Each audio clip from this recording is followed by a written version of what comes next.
I found something in your room, Karana. Something that changes everything.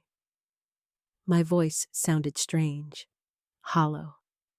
Karana's face went pale. She was 23 years old, sitting at my kitchen table on a Tuesday morning, and I was holding her diary in my trembling hands. The leather cover was worn soft from years of use. The pages inside contained words I'd read 3 times already, hoping each time that I'd misunderstood, that I'd somehow twisted the meaning of what was written there. But the words remained the same. I'd been cleaning her childhood bedroom, preparing it for guests coming to visit next month. The diary had fallen from a loose floorboard beneath her bed. I hadn't meant to read it. I'd opened it only to check the date, to understand when she'd written these things. Then I saw the title on the first page, written in her careful handwriting. The Plan. My hands were shaking so badly, I could barely hold the diary now. I set it on the table between us. Neither of us moved to touch it. Karana stood up so fast, her chair scraped against the tile floor, with a sound like nails on glass. She reached for the diary, but I was faster. My arm moved across the table, blocking her. We stared at each other across that small space. My daughter, the child I'd carried for 9 months, the girl I'd stayed home with for 5 years, the young woman I'd sacrificed everything for. How long? I asked her. Karana's jaw clenched. She sat back down slowly, her eyes fixed on the diary. Mom, you don't understand. Then help me understand. My voice was steady now, dangerous. Help me understand why my own daughter has written out a detailed plan to poison me. Help me understand why there are sketches of my bedroom. Help me understand why you've written about my daily routine, my sleeping patterns, my allergies. She didn't answer. Her fingers curled into fists on the table. I opened the diary to a marked page. The entry was dated 3 weeks ago. April 15th. Mother takes her sleeping pills at 9 p.m. every night without fail. She's been taking the same medication for 4 years. She trusts me to refill her prescriptions. I could substitute the pills. She'd never know until it was too late. The doctor would call it a heart attack. She's 58. It happens all the time. I read the words aloud. My voice didn't waver, but inside, I was fracturing into pieces. Karana's face crumpled. Mom, there's more. I turned to another page. This one had a date from 6 months ago. I've been researching poisons. Ricin is too obvious. Strychnine takes too long. But there's something called digitalis. It comes from foxglove. It mimics a heart attack perfectly. Mother's garden has foxglove growing near the back fence. I could extract it myself. No one would ever know. I closed the diary and placed my palms flat on the table. The kitchen felt too small suddenly. The walls were closing in. This was the room where I'd taught Karana to bake cookies when she was 7, where we'd sat together when she was sick, where I'd held her hand through childhood illnesses and teenage heartbreaks. This was the room where I'd loved her unconditionally for 23 years. Why? The question came out as barely a whisper. Karana's eyes filled with tears, but she didn't look at me. You wouldn't understand. Try me. She stood up and walked to the window. Outside, the morning was beautiful. Sunshine streamed across the backyard. The foxglove grew near the fence, just as she'd written. Purple flowers swaying gently in the breeze. I'd planted those flowers 5 years ago because they were beautiful.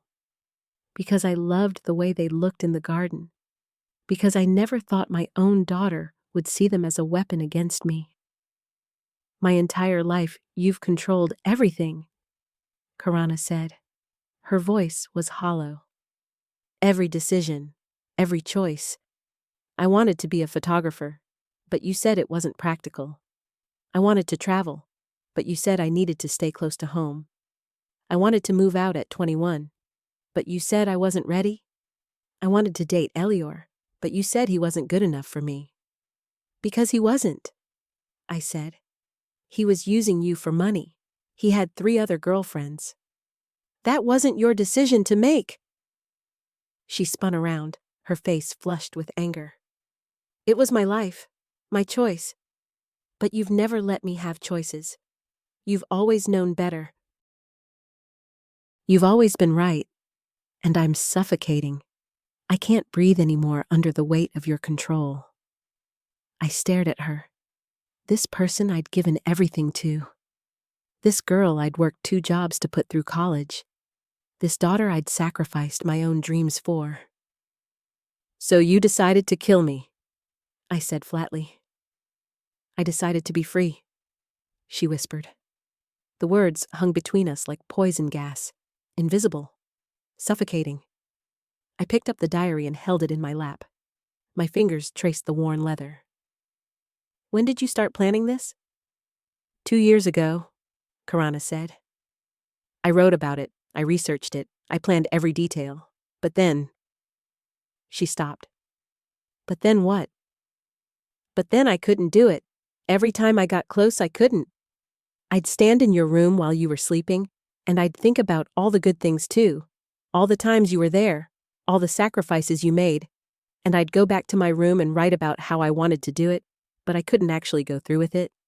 It was like I was writing out the fantasy of being free instead of actually taking action. I sat very still. The diary felt heavy in my hands, heavier than it should have been. I found a therapist, Karana continued. 3 months ago. I've been going to sessions without telling you.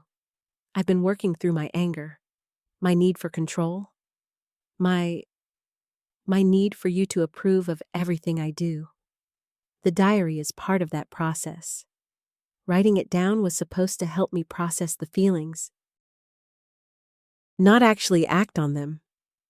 You wrote about specific methods, I said. You researched poisons. You studied my routine. That's not just processing feelings, Karana.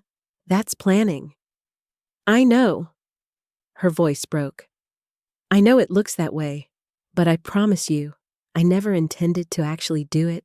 The diary was my way of expressing the rage I felt, the suffocation, the anger at you for controlling my life. But writing it down helped me see how toxic my thinking had become, how much I needed help. I opened the diary again. I flipped through page after page, dates, times, detailed plans, sketches of my bedroom, notes about my medication, research on toxins and their effects. This wasn't just processing, this was obsession. But underneath the dark entries, I found something else. Entries that started about 3 months ago.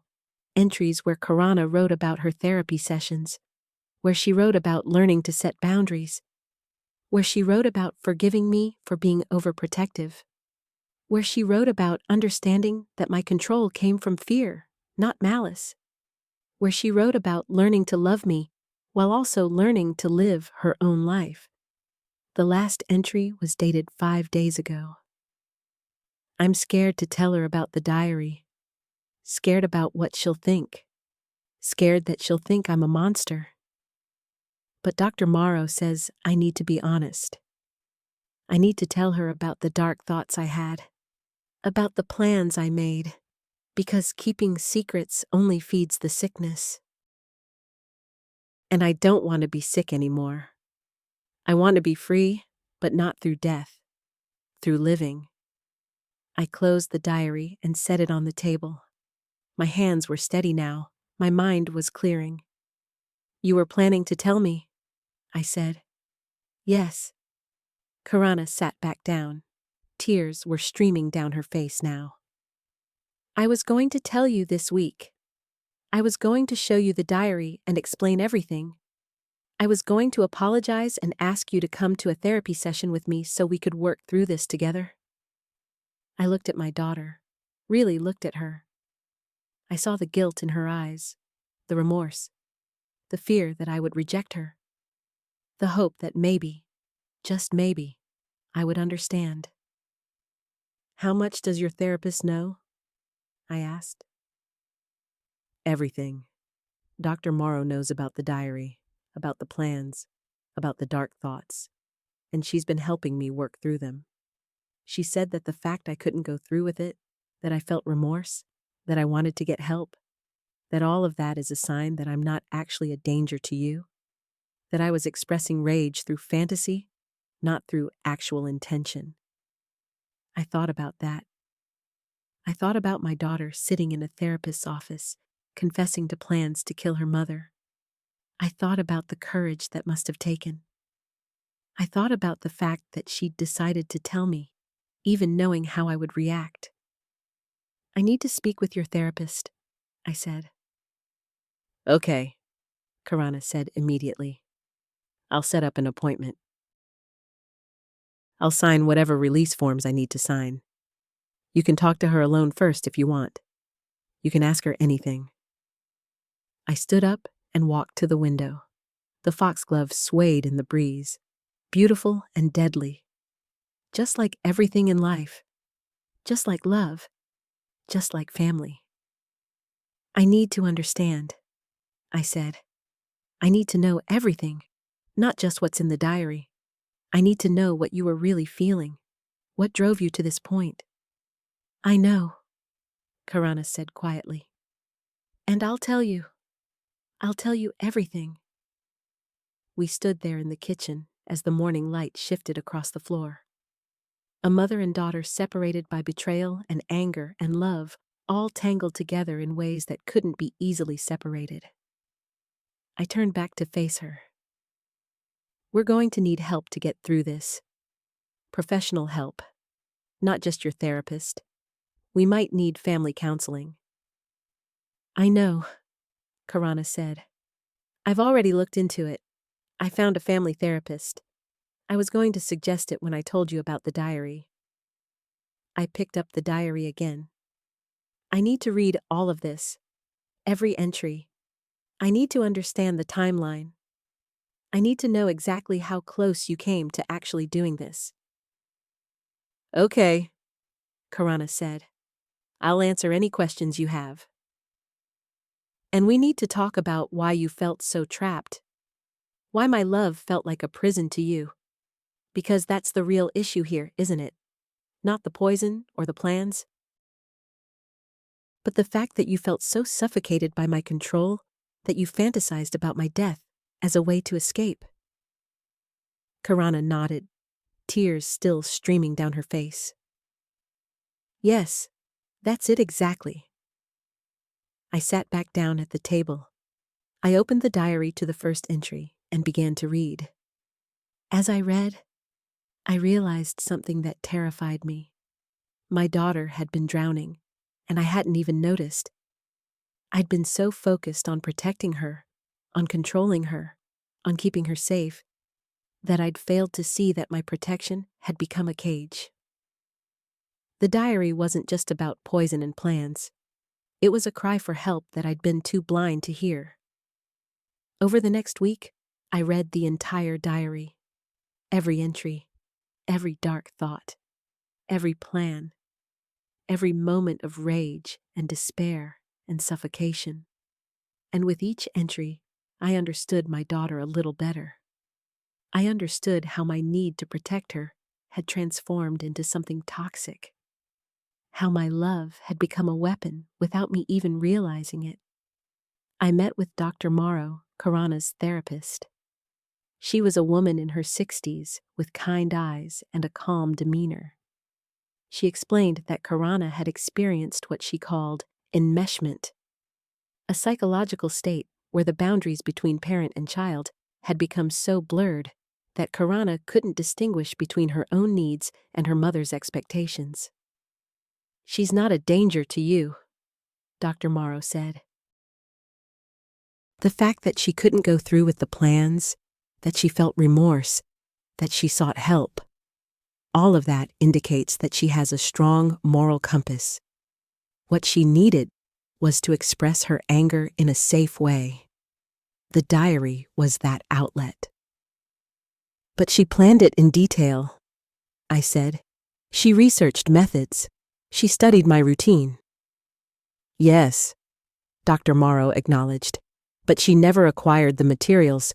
She never took any concrete steps toward actually harming you. The diary was cathartic. It allowed her to explore the darkest parts of her anger without acting on them. And it led her to seek help. I wanted to believe her. I wanted to believe that my daughter wasn't capable of killing me. But I also knew that I'd been wrong about so many things. I'd been wrong about Elior. I'd been wrong about what Karana needed. I'd been wrong about so much. We started family therapy the following week. Karana and I sat in Dr. Morrow's office, and we began the painful process of rebuilding our relationship. We talked about boundaries. We talked about control. We talked about love and how it can sometimes hurt the people we're trying to protect. Karana told me about the day she'd decided to kill me. She'd been 21 years old, and I'd forbidden her from moving out of the house. She'd been working a job she hated because I'd told her that her dream of being a photographer wasn't practical. She'd been dating Elior in secret because I'd told her he wasn't good enough for me. And one day, she'd snapped. She'd decided that the only way to be free was if I was gone. I hated you, she said. I hated you so much that I wanted you dead. And I felt guilty for hating you, which made me hate you even more. So I wrote about killing you. I researched it. I planned it. And for a while, I actually thought I might do it. What stopped you? I asked. I went to visit Elior's apartment one day, she said, and I saw him with another woman, and I realized something. I realized that I'd been so focused on your control that I hadn't noticed his control. He was manipulating me, using me, and I suddenly understood that my anger at you wasn't really about you. It was about me. It was about the fact that I'd never learned to stand up for myself. I'd never learned to make my own choices. I'd never learned to trust my own judgment. So you broke up with him? I said. Yes. And I started therapy. And I started reading books about codependency and enmeshment. And I started understanding how your control had affected me. And I realized that I needed to change, not kill you. I listened to my daughter talk about her journey. I listened to her explain how she'd slowly started to reclaim her life, how she'd started making her own choices, how she'd started to become her own person. I still love you, she said. But I needed to stop needing your approval for everything. I needed to become independent. And I needed to stop fantasizing about your death as a way to escape. Over the next few months, Karana and I rebuilt our relationship. We set new boundaries. I learned to let go of my need to control her. She learned to stand up for herself and to make her own choices. We had difficult conversations about the past. We cried together. We laughed together. We slowly began to trust each other again.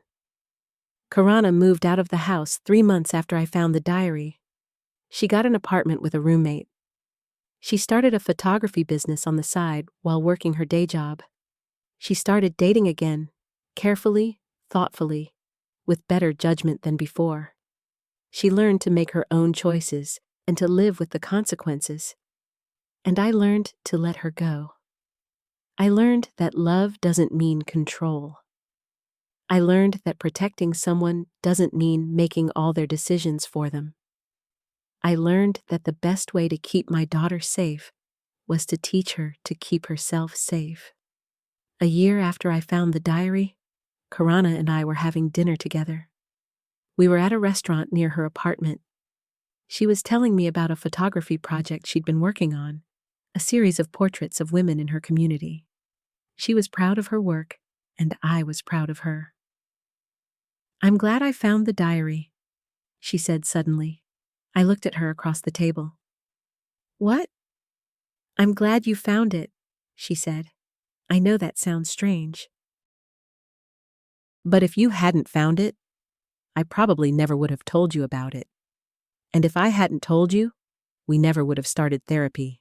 And if we hadn't started therapy, I don't know where we'd be right now. Probably not at dinner together, I said. She smiled. Probably not. I'm sorry, I said. I'm sorry for trying to control your life. I'm sorry for not letting you make your own choices. I'm sorry for being so afraid of losing you that I suffocated you instead. I'm sorry too, Karana said. I'm sorry for hating you. I'm sorry for wanting you dead. I'm sorry for all the dark thoughts I had. We're both sorry, I said, and we're both trying to do better. Yes, she said. We are. We finished dinner in comfortable silence. The anger was gone. The hatred was gone. The desire for death was gone. What remained was love. Complicated, messy, imperfect love. But love nonetheless. When I got home that night, I took the diary and locked it in a safe in my bedroom. I didn't read it again. I didn't need to. I'd already read every word. I'd already processed every dark thought. I'd already forgiven my daughter for the plans she'd made and never acted on. The diary represented a moment in time when my daughter had been drowning in anger and despair. But it also represented the beginning of her journey toward healing. It represented the moment when she decided to ask for help instead of acting on her darkest impulses. I thought about how close we'd come to tragedy. I thought about how easily things could have gone differently. I thought about how grateful I was that Karana had chosen to seek help instead of seeking revenge. And I thought about how love can sometimes look like poison, how control can sometimes feel like care, how the line between protection and suffocation can be so thin that you don't realize you've crossed it until someone you love is gasping for air.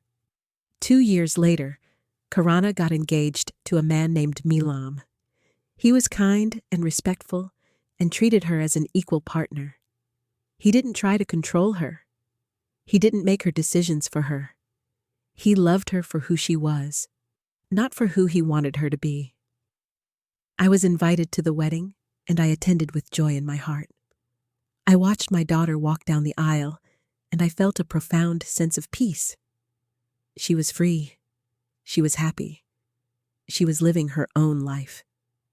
During the reception, Karana pulled me aside and hugged me tightly. "Thank you," she whispered. "For what?" I asked. "For finding the diary," she said. "For reading it. For not turning me into the police. For giving me a chance to heal."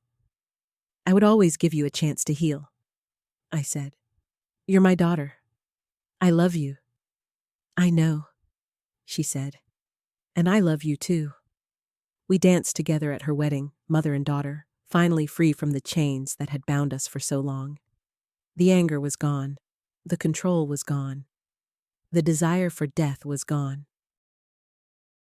What remained was love, real love, the kind that doesn't suffocate, the kind that sets people free. I realized that night that finding the diary had been a gift. It had forced me to confront the ways I'd been hurting my daughter. It had forced me to change. It had forced me to become a better mother. And it had given my daughter the opportunity to become her own person. The foxglove still grows in my garden. But now, when I look at it, I don't see a weapon. I see a beautiful flower that could be deadly if misused, just like anything in life. Just like love. Just like family. I see a reminder of how close we came to tragedy, and how grateful I am that we didn't go down that path. I see a symbol of how darkness can transform into light when we're willing to do the work. When we're willing to ask for help. When we're willing to forgive. If you're struggling with a family member, if you're feeling suffocated by control or suffocating someone with your love, please reach out for help. The darkness doesn't have to win.